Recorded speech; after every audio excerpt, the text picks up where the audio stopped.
High, আমি শিমুল আর আপনারা দেখছেন মুভির গল্প স্বল্প চ্যানেল থেকে আরো একটি মুভির গল্প।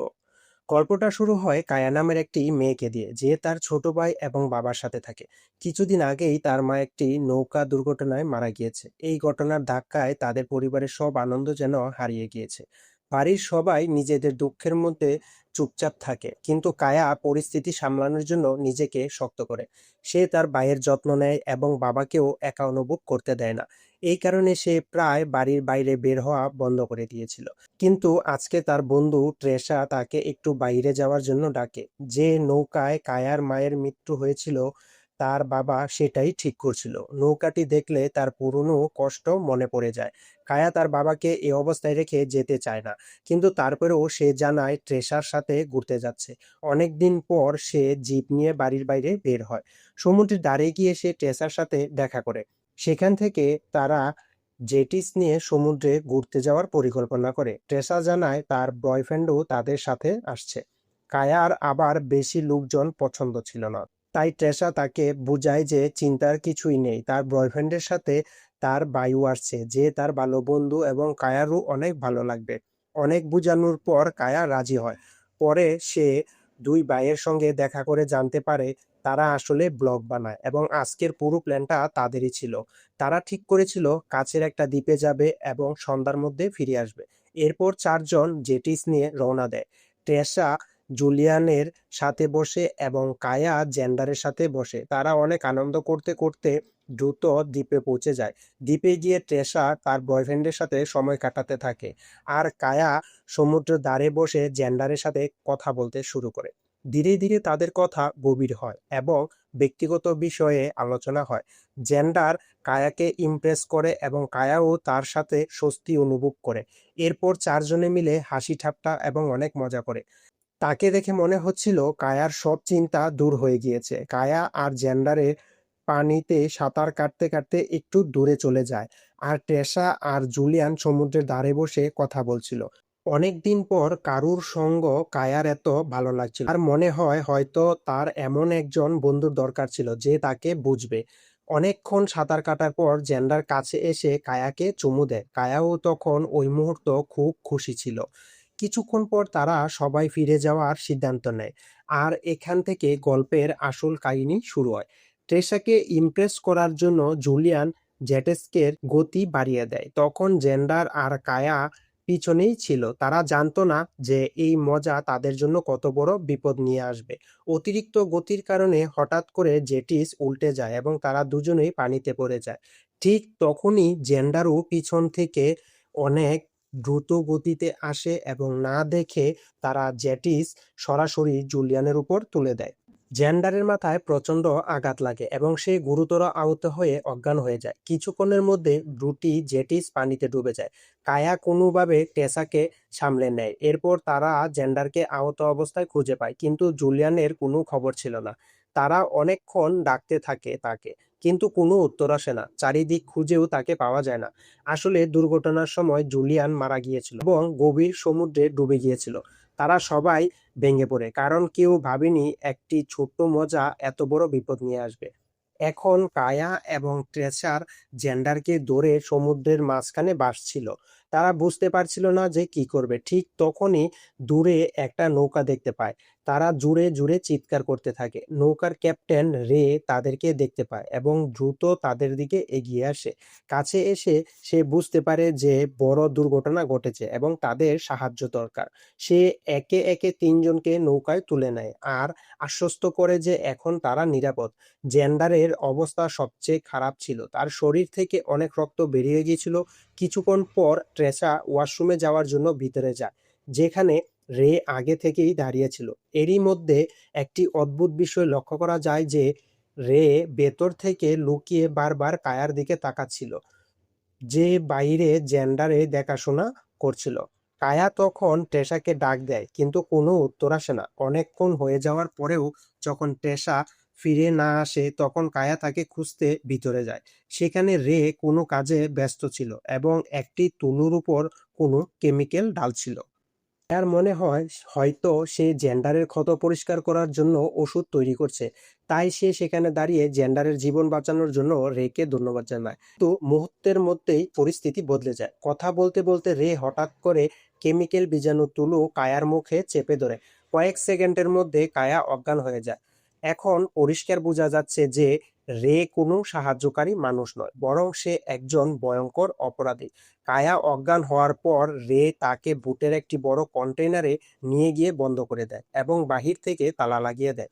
প্রায় 2 ঘন্টা পর কায়ার জ্ঞান ফিরে আসে। সে নিজেকে একটি অন্ধকার জায়গায় বন্দি অবস্থায় দেখে এবং অনেক ভয় পেয়ে যায়। তার পাশে ট্রেসা অজ্ঞান হয়ে পড়েছিল।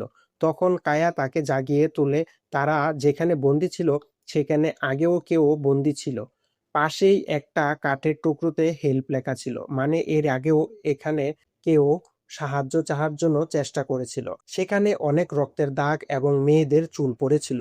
সবকিছু দেখে তারা বুঝতে পারে যে এই জায়গায় বন্দী হওয়া তারা প্রথম শিকার নয়। এসব দেখে ট্রেসা ভয়ে অনেক কাঁপতে থাকে। তাদের যে কোনোভাবেই হোক না কেন সেখান থেকে বের হওয়ার পরিকল্পনা করতে হবে।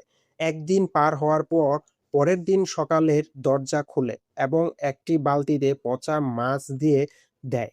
কায়া তাকে অনুরোধ করে, দয়া করে আমাদেরকে যেতে দিন, বাড়িতে আমার ছোট ভাই এবং আমার বাবা অপেক্ষা করছে। কিন্তু রে ভয় দেখিয়ে বলে, এটা আমার বোট, এখানে শুধু আমার নিয়ম চলবে। পালানোর চেষ্টা করলে তোমাদের দুজনকেই মেরে মাছকে খাওয়াবো, এই কথা বলে সে দরজা বন্ধ করে দেয়। এরপর দেখা যায় রে অনেকগুলো মাছ কেটে নিচ্ছে এবং সেগুলো রান্না না করে কাঁচা খেতে শুরু করে। তাকে দেখে মনে হচ্ছিল এটা তার প্রতিদিনেরই কাজ। কন্টেনারের ভেতরে কায়া আর টেসা ভয়ে কাঁপছিল। তারা বুঝতে পারছিল না কেন তাদের বন্দি করা হয়েছে। দুপুরের দিকে হঠাৎ করে তারা একটি বড় জাহাজের শব্দ শুনতে পায়। কায়া এবং টেসার মনে আশা জাগে, হয়তো পুলিশ তাদেরকে খুঁজতে এসেছে এবং তারা বেঁচে যাবে। কিন্তু আসল সত্য আরো ভয়ঙ্কর ছিল। আসলে একজন ডাক্তার তার জাহাজ একটু দূরে রেখে ছোট একটি বুটে করে সেখানে আসছিল। এসে সে প্রথমে জেন্ডারকে দেখে, যে মৃত্যুর কাছাকাছি ছিল। সে হেসে বলে, এর মধ্যে এখনো প্রাণ আছে, চিন্তার কিছুই নেই, এটাও আমাদের কাজে আসবে। এরপর রে তাকে নিয়ে নিচে কন্টেনারে যায়। ডাক্তার তাদের বলে, ভয় পেও না, আমি একজন ডাক্তার। বলো তোমাদের মধ্যে কার কোথায় আঘাত লেগেছে। ভয়ে টেসার সামনে আসে এবং ডাক্তার তার পরীক্ষা করে।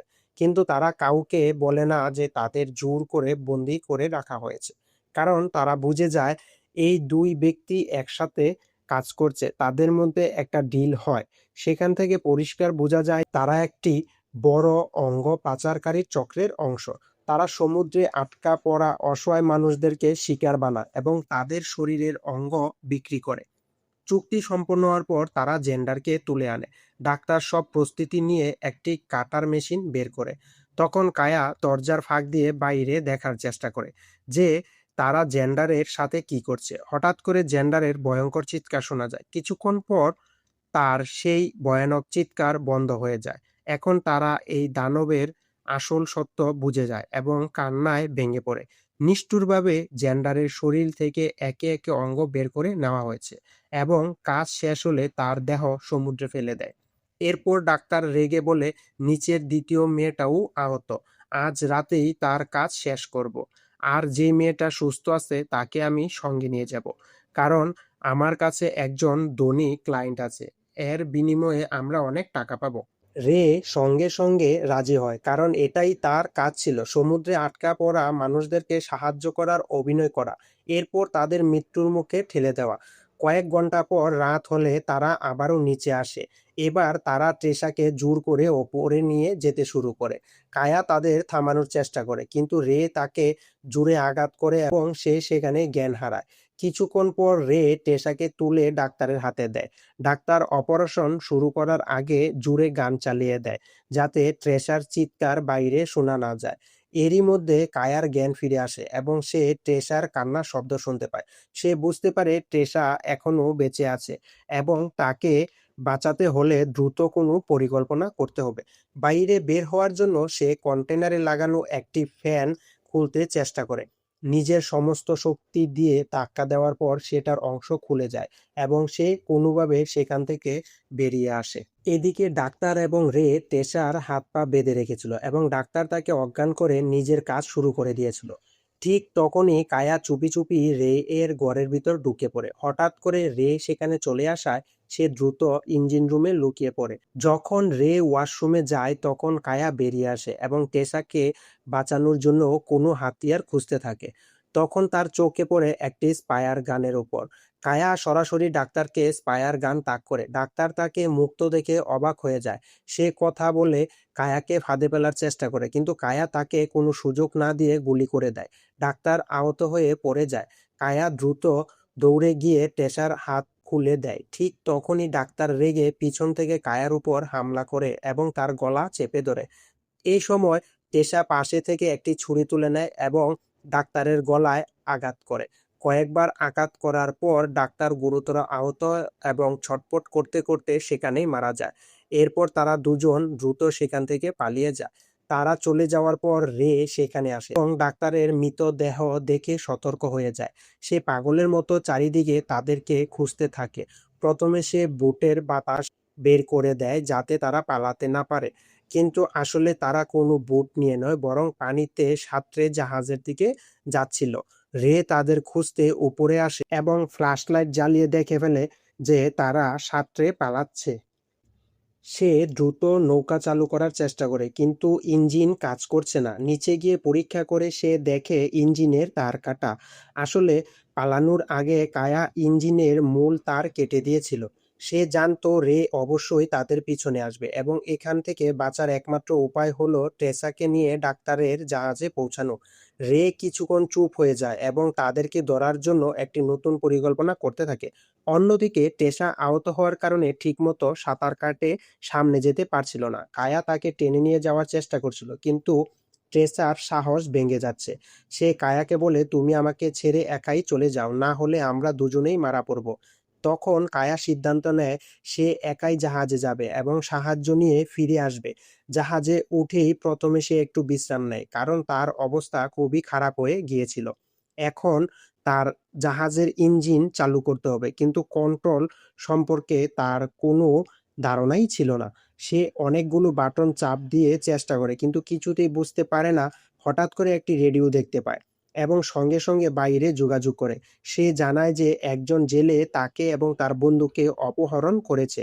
এখন সে একটি জাহাজে আটকা পড়ে আছে। পুলিশ তাকে বলে উদ্ধারকারী দল পাঠাতে হলে তাকে যে কোনোভাবে নিজের লোকেশন শেয়ার করতে হবে। তাই তাকে ইমার্জেন্সি রেডিও বিকন ডিভাইসটি খুঁজে বের করতে হবে, যেটা লোকেশন ট্র্যাক করতে সাহায্য করে। সে সেটি খুঁজতে শুরু করে। প্রথমে সে একটি ফায়ার গান পায় এবং নিরাপত্তার জন্য নিজের কাছে রেখে দেয়। পুলিশ তাকে জানায় সেই ডিভাইসটি ছাড়া তারা তার কাছে পৌঁছাতে পারবে না। ডিভাইসটি দেখতে একদম বোতলের মতো এবং সেটি চালু করে পানিতে ফেলে দিতে হয়। কায়া তখন জাহাজের প্রতিটি জায়গা খুঁজতে থাকে। অবশেষে সে সেটি পেয়ে যায়। সেটি চালু করে পানিতে ফেলতে যাওয়ার সময় সে অনুভব করে কেউ একজন পানি থেকে জাহাজের দিকে আসছে। তাই কোনো শব্দ না করে সে জাহাজের বেডরুমে লুকিয়ে পড়ে। এরপরে রে জাহাজে উঠে পড়ে এবং পুরো জায়গা তাকে খুঁজতে শুরু করে, কিন্তু কায়াও পুরোপুরি সতর্ক ছিল এবং সে একাই জায়গায় লুকিয়ে থাকে না। তার একমাত্র লক্ষ্য ছিল যে কোনোভাবেই বাইরে গিয়ে বিকন ডিভাইসটি পানিতে ফেলে দেওয়া। তাই সে আবারও লুকিয়ে লুকিয়ে উপরে আসে এবং ধীরে ধীরে সামনে এগুতে থাকে। ঠিক তখনই পেছন থেকে এসে তাকে ধরে ফেলে এবং ছুরি দিয়ে সরাসরি আক্রমণ করে। কায়া তখন গুরুতর আহত হয়ে মাটিতে পড়ে যায়, কিন্তু সে এত সহজে হাল ছেড়ে দেওয়ার মতো মেয়ে নয়। সে অভিনয় করে যেন তার শেষ সময় চলে এসেছে এবং মৃত্যুর আগে রেকে জড়িয়ে ধরতে চায়। যখন রে তার কাছে আসে তখন কায়া হঠাৎ করে ফ্লায়ার গান দিয়ে তার মুখে গুলি করে দেয়। আগুন লেগে যাওয়ার পর রে যন্ত্রণায় ছটফট করতে থাকে এবং সেখানেই মারা যায়। এখন কায়ার অবস্থা খুবই খারাপ হয়ে গিয়েছিল। অতিরিক্ত রক্তক্ষরণের কারণে তার মাথা ঘুরছিল এবং সে ধীরে ধীরে জ্ঞান হারাচ্ছিল। তবু সে জাহাজের কিনারায় এসে পৌঁছায় এবং বিকন ডিভাইসটি পানিতে ফেলার চেষ্টা করে, কিন্তু ডিভাইসটি কিনারায় গিয়ে আটকে যায়। এরপর কায়াও পুরোপুরি অজ্ঞান হয়ে পড়ে যায়। রাতের সময় বড় বড় ঢেউয়ের কারণে জাহাজটি নড়তে থাকে এবং ধীরে ধীরে সরে গিয়ে ডিভাইসটি পানিতে পড়ে যায় এবং চালু হয়ে যায়। পরের দিন সকালে পুলিশ উদ্ধারকারীর বোট এবং হেলিকপ্টার নিয়ে সেখানে এসে পৌঁছায়। তারা সেখানে কায়াকে অজ্ঞান অবস্থায় পড়ে থাকতে দেখে। তার অবস্থা খুবই খারাপ ছিল, তাই দেরি না করে তাকে দ্রুত হেলিকপ্টার করে হাসপাতালে পাঠানো হয়। এরপর উদ্ধারকারী দল যখন সেখান থেকে চলে যেতে চায়, তখন তারা সমুদ্রে ভাসতে থাকা টেসাকে দেখতে পায়। সে এখনো বেঁচে ছিল, তাই দ্রুত তাকে পানি থেকে তুলে নেওয়া হয়। দুজনের অবস্থা খুবই খারাপ ছিল। টেসা বারবার কান্না করছিল।